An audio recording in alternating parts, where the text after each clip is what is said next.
All right, guys, welcome back to another Real Talk episode. Today we are going to be taking a look at the PSA SABRE, the M110 clone, or I think they call it the AR10 variant. So this is a pretty awesome rifle, and let's just start off with our full disclosures because I always want to be honest with you guys. And this came up on T-Rex Arms on Lucas's Instagram, where a lot of people voted that they didn't feel like gun tubers were very honest in their relationship with companies. And so I've always tried to be as honest as possible. I've never been paid for a review. However, I have been sent products. But in this case, this rifle is actually a friend's rifle that has given to me for this review. So big shout out to Steven. Thank you so much for letting me borrow this rifle. And I have zero relationship with Palmetto State Armory besides that I've purchased their products in the past. I continually purchase ammo from them. They have some of the best prices on ammunition through AAC. And so I have zero obligation, or I don't feel bad saying anything negative about this rifle. But also for any company that sends me stuff, they know that they're going to get an honest review, and that only makes it that much more valuable. So let's just get that out of the way so you guys know where I'm coming from. But that's still just getting that out of the way. It does not change the fact that I am a mostly optimistic person. I tend to look at the positive side of things, although the nature of doing reviews is that I do mention the negatives. I just don't tend to dwell on them.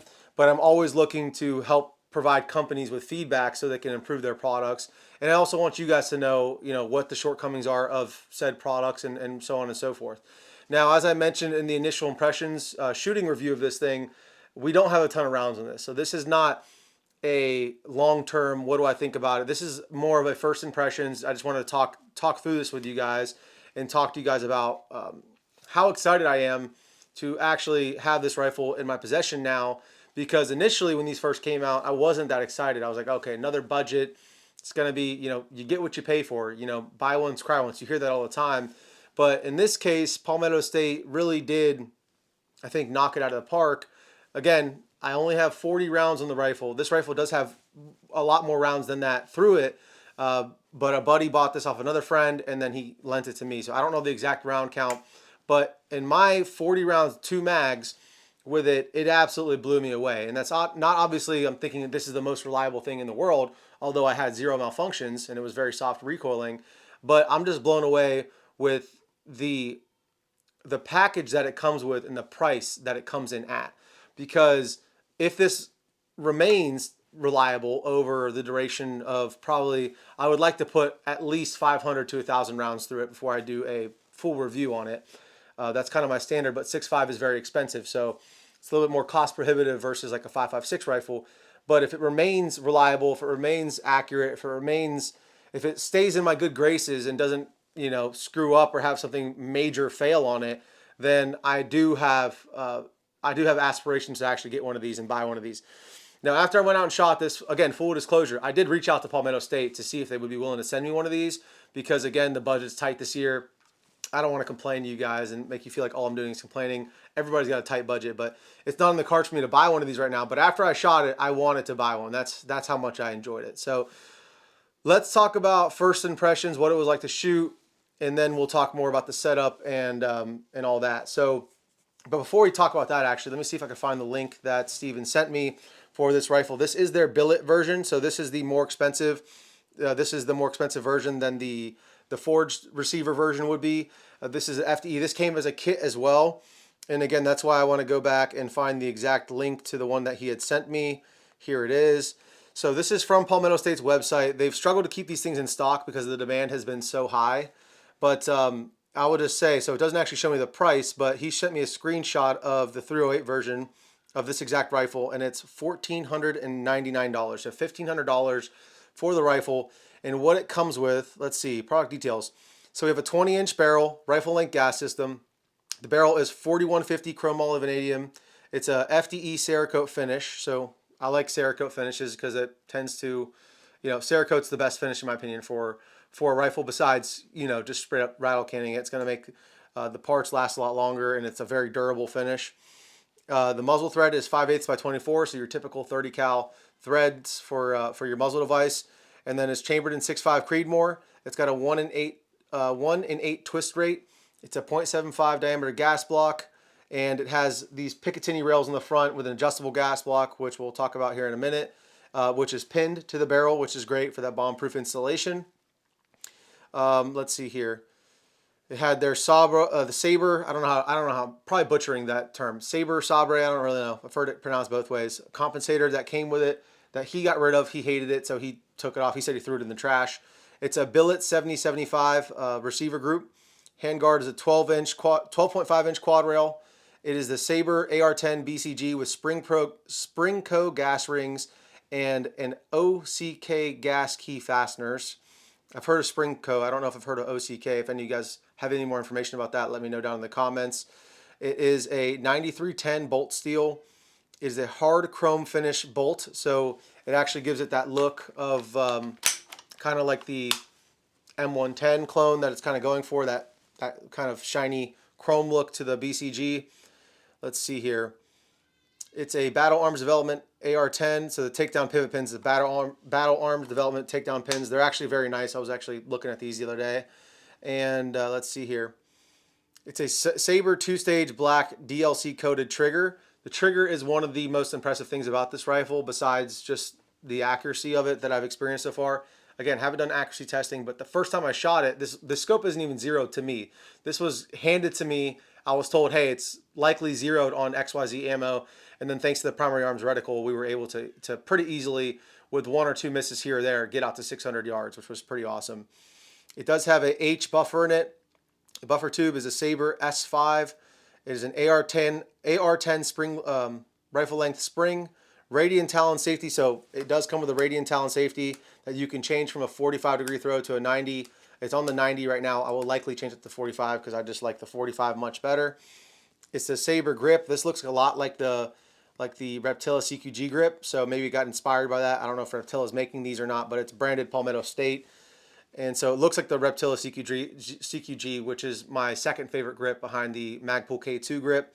And then A1 stock, and let's see here, FDE furniture, includes Magpul bipod, Savior rifle bag, and 3 mags. So let's just get into the Savior rifle bag since it's right here. Pop off and grab this thing. So it comes with this Savior rifle bag, which is great because these are the rifle bags that I purchase and typically use just because they have a little divider in the middle so you can fit 2 rifles in them, and they're great for a soft case. I really like these bags, but it comes with this bag, which is pretty cool. This version, or at least this combo kit, comes with the Magpul bipod. So however you feel about Magpul bipods, you might love them, you might hate them. I love them. I run them on all my stuff. They're definitely not as sturdy as Harris bipods or Atlas bipods, but for how lightweight they are and how cheap they are, I know Harris aren't that much more expensive, but Magpul has never failed me. Again, I've never actually owned a Harris bipod. I've run them. They're great. Atlas bipods, I know a lot of guys like them for competitions, for shooting accuracy and whatnot, but for it to come with the bipod, the bag itself, and then 3 Magpul P mags, these I believe are 20 round 308 mags, Gen 3 P mags, and P mags are all I run. So yeah, it comes with 3 20 round mags as well. That's a pretty darn good value right there for the money. So that's pretty awesome. I was kind of blown away when I found out the price and that it came with all this stuff, because the Magpul bipod on its own is $100. You know, the mags are $17 a piece. The bag itself is probably another, you know, $100, give or take, $89, something like that. So for it to come with all that, the Radian selector, a great 2-stage trigger, that's their branded trigger, Radian Talon, the Radian AR10 charging handle. You know, I would still prefer the Geisley, but Radian is top notch. It's the LT version, so they're polymer, actual polymer, like I guess grips on them, you can call them. But for it to come with all that for $1,500 is pretty unbelievable, because to get into something like an Aero AR10, which I previously thought was one of the most, you know, the lowest I would go for a budget DMR, something that I'd still trust my life to, Aero Precision, that rifle base, just with nothing on it, is going to run you about $1,600. So, and that pricing may change. That's as of today. I built mine for a lot more because there's some upgrades in it, but out of the box, this thing comes completely kitted out, and I love that they have all these options for that small price, in my opinion. So let's just jump into what it was like to shoot. So my buddy Steven calls me up, hey, just bought this SABRE AR10 and I think you would love it. I want you to review it. So I went out to the range, met up with him. Initially, I grabbed this thing and I wasn't sure what to expect. I mean, it looks cool, But again, I've always I've graduated to the thought. I used to buy a lot of Palmetto State stuff. I used to buy a lot of Arrow stuff. And then I felt like buy once, cry once. And then I had some issues with some things. Nothing ever big, but for me at least, when people say buy once, cry once, when you're paying for a higher end manufacturer, what you're really paying for, in my opinion, because most of these materials are exactly the same. I mean, every upper receiver group is going to be made with 7075 T6 aluminum. So what you're paying for is the quality control. And if you go out and you shoot your rifles, and you do your own QC in the rifles, which you should either way, because whether you're buying from Daniel Defense, LMT, Knights, whoever it might be, there's a chance for having a lemon. There's a chance for having something go wrong with that rifle. So you should always be testing your rifles, make sure that your ammunition works with that gun and that your mags work with that gun, so on and so forth. But this rifle, as I mentioned, if it continues to perform as it did at the range the other day, is an absolute steal for the price. And again, I have no monetary gain. I have no discount code for this thing. This is just me as a fan of firearms saying that I really do love this thing so far. So the first thing that I immediately noticed was the trigger. The trigger itself is, again, it's so similar to a Geisley GS2, Geisley 2-stage trigger, which is the cheapest Geisley trigger you can get. But again, it's all you really need. And I have like 5 of those triggers and I put them in every gun I can. But this one does not need to be replaced with it. And so just for sake of showing you guys exactly how good it is, let's bring this up here. And headphone users, be aware, I'm using a new lav mic, so this might be loud for you guys, so heads up. But let's just make sure the gun is clear. Okay, we are clear here. And then let's test out this trigger. So it's a 2-stage trigger. Here is the take up right there. So about a tiny bit of take up, you hit the wall, and then there's zero creep to the break. I mean, I wouldn't be surprised if Geisley's making these triggers for them because they're that good. The reset, there it is, really short and tactile. You're right back on the wall.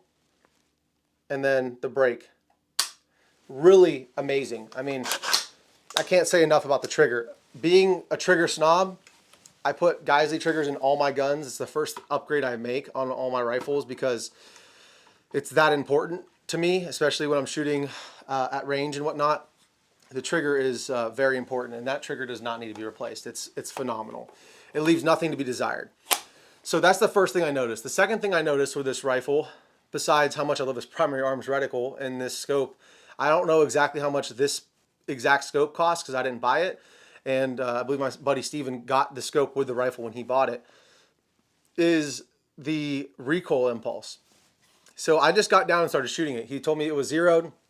I didn't touch the gas block. We were running his Surefire 7.62 titanium. So he has a Surefire can, which obviously I don't have because NFA BS. But so we just threw the HK MR 7.62 muzzle device on here, the flash hider, just to protect the threads. But that can, with this rifle, the way the gas block was tuned, was incredibly comfortable and easy to shoot. I mean, the recoil impulse was nowhere near that of my HK MR 7.62, nowhere near that of my SCAR, or even my Aero Precision AR10. So whatever Palmetto did to gas this rifle, and with the setting it was on, with that can, it was a dream to shoot. It was very easy to spot my own shots, call my own misses, see where I was missing, and then make my adjustments, which is kind of difficult to do on a lot of semi-auto, bigger calibers, like larger calibers, like a 308 or 6.5 in this case. So that was the second thing I noticed that really just immediately blew me out of the water, just how incredibly soft recoiling this thing was. And then just the fit and finish. As I started shooting it more, the fit and finish, I mean, there's not an ounce, there's a tiny bit of play between the upper and the lower here, which I'm sure can be adjusted. I'm not 100% positive on that, but there's a tiny bit of play here, but there's everything else. The handguard to the upper receiver feels absolutely rock solid. The barrel has these nice flutes in the back here to lighten it up and probably help with cooling as well. But everything about it is a really awesome fit and finish. Now, the one thing that, two things that stood out to me that I didn't really love were the ambidextrous bolt release, which I'll show you guys here. Again, headphone listeners, please brace yourselves for this. So the ambidextrous bolt release is a little mushy, and it might be better now that there's no mag in it, but when I had a full mag in it, and I tried to push this down with my index finger here, it gave me some problems and it was more mushy. I couldn't get it. I had to go to my thumb in order to get it to send all the way home, which we'll see right here if it'll work. Okay, it worked very easily now. So maybe with the loaded mag, it's a little different, but that was, felt a little mushy to me, and I didn't really love, I felt like in the moment at least that it might be a little annoying to try to use that, but obviously maybe it just needed some cleaning or some encouragement. But besides that, the second thing that really just immediately stood out to me was that this stock is loose. And again, this is not a brand new rifle, so I don't know what kind of abuse it's seen, or if it's seen any at all, if that just worked itself loose, or if somebody messed with this at all. But the stock is probably the cheapest part of the rifle, and including this back door here as well, it's incredibly cheap. This is like a cheap plastic like butt pad here. It doesn't have any cushion whatsoever. And then the door itself is like a very flimsy plastic that's, it doesn't even have a hinge. It's just like a piece of plastic you're bending back there. So again, I might need to tighten it up. I got to do some research on how this bolts up, whether it's this bolt or what it is. But this to the lower receiver is actually wiggling. And I don't know if it's coming across in camera, but that's wiggling right there. So those are the two things. And this door is just absolutely useless if you're asking me. I mean, it's just, there's no O-ring protection here, so whatever you put in here is probably going to get wet if it's raining or whatever. But in my humble opinion, and it's like popping open. It'll pop up on its own from time to time. It won't even close now. Yeah, sorry, Steven. Might have broke your stock there. But those are the two things that immediately stood out to me as being like, hey, this is pretty chintzy, pretty cheap feeling. So that was, yeah, that's pretty much it, guys, though. I mean, everything else about this, it's got this oversized trigger guard here. It's got a nice little flared magwell, and I know this is the the more expensive version with the billet receiver group. I don't know if that's necessary. I'm sure the forged receiver group's just fine if it's cheaper. But when I heard the price tag on this thing, I was absolutely kind of floored, and I was thinking about what I could do to scrounge some cash together to buy one myself. But he got it for a great deal from his buddy too. So with that being said, guys, yeah, I mean, let's talk about the optic too. So with a 3-18, a 20-inch 6.5 barrel. Next time I go out and as we review this more and more, we'll definitely take this thing out to 1,000 yards. I think it's going to be a very capable firearm for a DMR type setup. It's relatively lightweight. Again, the way it's set up with just this this primary arms reticle, or scope rather, the Magpul bipod, it's a pretty lightweight package. I mean, especially when you compare it to my HK or even my SCAR, this feels about as light as the SCAR 17, which is well known for being a very lightweight platform for a DMR. It's, again, I can't say enough good things. It's got QD cups built into the quad rail right here in the front and in the back. It's got a bunch of lightning cuts up here. It's T-marked. They're not etched. They're actually carved in, similarly to the Geisley rails. And yeah, guys, I really don't know what else I could say. It was probably the most fun I've had shooting long range in a long time, because it was, I mean, maybe partially because it's a new rifle, fresh rifle, I'm excited to shoot it, but I think that just how smooth shooting it was, it really kind of blew me out of the water. I want to hear from you guys. Any of you guys have experience with these? I haven't seen these out in the wild. Yeah, if I had to change anything out, and I may change out this stock here, if Steven's cool with it, and upgrade the stock a little bit. But besides that, I mean, I'm just, I don't know what else to say. I love the color. It looks very much like an M110, which I've never been like, hey, I need an M110. Like I have my dream DMRs behind me, the SCAR and the HK. But 6.5 does open up a new level of possibilities for a flatter shooting cartridge out the distance. I know there's a lot of guys who take 6.5 out 2 mile. I'm not one of those guys. Maybe one day, but for right now, I think that if we can get out to 1,000 yards a little bit more consistently with this, then this is going to be something I really need to consider looking into. So yeah, I think that's pretty much it, guys. I don't want to drag this on longer than it needs to be. This is kind of like a first impressions. Just wanted to show you guys this rifle and the fact that it is very budget friendly, and if it remains reliable, then I think that this is going to be one of Palmetto State's best sellers moving forward. I know they have just announced a ton of new products on their channel for SHOT Show, and I actually went over there on their website and voted for some of the ones I wanted to see come out quicker. Like they have a new the Thumper, they call it, like a 37mm grenade launcher. They have a Jackal 308 version, which kind of looks like the Spear, the SIG Spear a little bit. and maybe been inspired by the SIG Spear and its success and how much people love those rifles. I'm sure it'll be a third of the cost because this SIG Spear is $4,200. And so, yeah, when you're talking pure value, I don't think Palmetto State themselves consider themselves to be top tier. They understand that they are a more budget option, but if they can get people into long range shooting for $1,500 with everything you need to go to the range and start shooting besides your optic, then more power to them. I want to see more of their products come out. I want to support them because they're doing a lot for regular folks who don't have the budget to buy a night armament, especially at the price those things get jacked up and marked up. So yeah, I think that's going to be it, guys. If you want to support the channel, there's 4 ways you can do so. The best way you can do that is a super thanks. It's directly in the video below. It's like Patreon, but right here on YouTube. I really appreciate everyone who's done a super thanks in the past. It really helps out, guys. Second way you can do it is by going over to Brownells and using discount code RDB10, and that'll save you 10% off an order of $150 or more. Some exclusions apply, so if you need extra mags, if you have $100 in your cart, throw a couple mags in there. It never hurts to have some extra magazines, and then you could use that discount code. Another way is to head on over to rangedaybro.com and buy any merch we have over there. And then lastly, just liking, commenting, subscribing is a huge help. And my dog is freaking out. I'm guessing the UPS man has arrived. So we'll wrap this video up, guys. Until next time, love you guys. See you soon.